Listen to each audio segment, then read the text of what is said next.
I can talk a little bit about it. But so my son, who's 10 years old.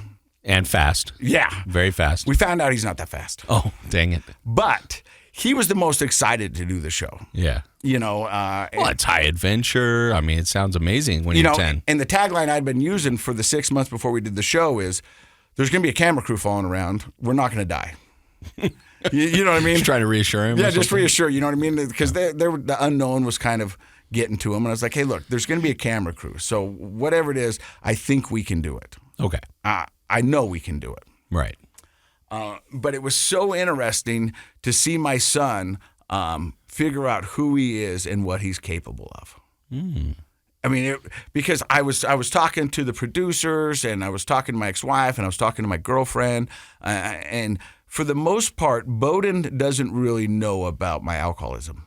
He was there, but he was very young. Pretty young and probably insulated by having 2 older sisters. Yeah, and all that. And so he would hear things, and every once in a while he'll chime in with a thought, but most of it's just regurgitated stuff that he's either heard his sister say or his mom or even me, But he wants to be a part of the conversation, so he'll jump in.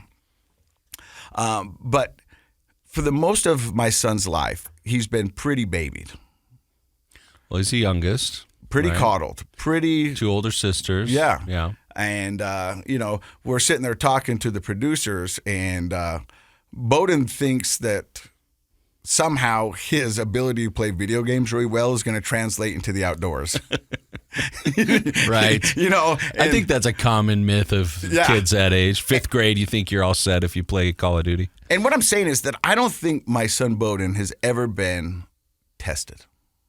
Never in a tough situation. Never in a tough situation. Yeah. I mean, I think he's gone through tough situations, but never really had to look inside and dig deep and see what he's made. That's probably true for most of our kids nowadays, right? Even if the parents have struggles, most kids, their lives are, pretty chill. And I'll leave you with this, and I thought it was pretty good. So me and him are walking, and he's having a little bit of a breakdown. And I said, son. What day? 4 days. Which day is this? Probably 3rd day. Okay, so he's tired. Yeah. Yeah.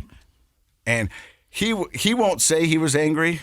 He chooses to say he was annoyed, but he was angry. We know what that means. He was angry. And if that kid could have cursed, he would have lit up the heavens with curse words. Yeah. But he's just so young and innocent and loving and pure that he doesn't think that way. Yeah. And he was just annoyed. And I said, hey, bud, it's okay to cry. But can you cry and walk? That's such a dad thing to say. I just said, can you do that? Yeah. Because crying is good. And I'll cry with you if you want. Yeah. But crying's not going to make our problem or our obstacle go away. It's not going to get us there. Yeah. So if you need to stop and you need to cry, I'm here with you. And I'll do that. But understand, when we're done crying, we still have to finish what's ahead of us. Yeah, yeah. Okay. Let's walk.